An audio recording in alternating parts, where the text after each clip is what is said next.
민주당 이재명 후보는 이낙연 전 대표가 총괄선대위원장직을 수락한 뒤 열린 첫 선대위 회의에서 유능한 리더로 지금 대한민국의 위기를 기회로 바꾸자면서 지지를 호소했습니다. 국민의힘 윤석열 후보는 천주교 정순택 대주교를 예방해서 국민 통합을 강조합니다.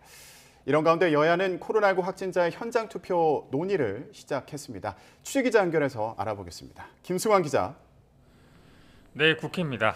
네, 이재명, 윤석열 후보 오늘 주요 일정이 어떻게 됩니까? 네, 먼저 민주당 이재명 후보는 조금 전 선거대책위원회 회의에 참석해 지금 위기를 넘어가려면 집권 세력 리더의 역량이 중요한 관건이라고 생각한다면서 유능한 4기 민주정부를 만들겠다고 밝혔습니다. 어제 위원장직을 수락하고 첫 회의에 참석한 이낙연 총괄선대위원장도 대선까지의 기간은 짧지만 많은 것을 바꿀 수 있는 시간이라며 반드시 승리하겠다고 의지를 다졌습니다. 이 후보는 이후 디지털 성범죄 근절 공약을 발표하고 대구 지하철 참사 19주기 행사에 참석한 뒤 주한 러시아 대사를 예방합니다. 국민의힘 윤석열 후보는 잠시 뒤 천주교 서울대교구장인 정순택 대주교를 예방해 국민 통합의 의지를 강조합니다. 이외 특별한 공식 일정 없이 정책과 공약을 점검하고 모레 열릴 예정인 사자 토론회를 대비합니다. 윤 후보는 오늘 아침에 공개된 언론 인터뷰에서 집권 시 적폐청산 수사를 할 것이냐는 질문에 대통령 관여가 아닌 시스템에 따라 해야 한다는 입장을 밝혔는데요. 특히 문재인 정권에서 불법과 비리를 저지른 사람들도 법에 따라 처벌을 받아야 한다면서 이재명 후보가 연루된 대장동 의혹 재수사의 필요성을 강조하기도 했습니다.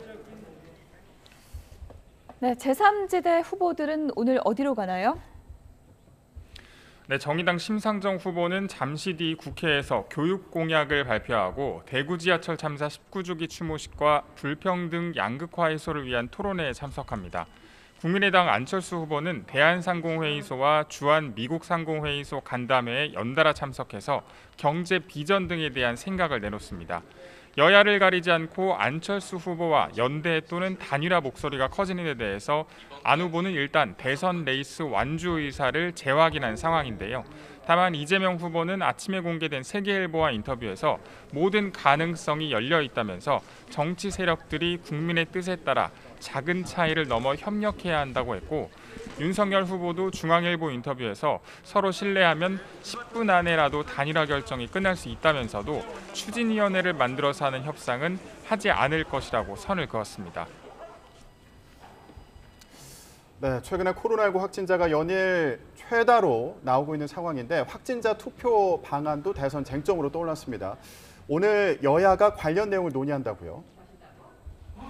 네, 국회 정치개혁특별위원회는 조금 전부터 확진자가 투표 종료 뒤인 오후 6시 이후에 투표할 수 있는 방안을 논의하고 있습니다.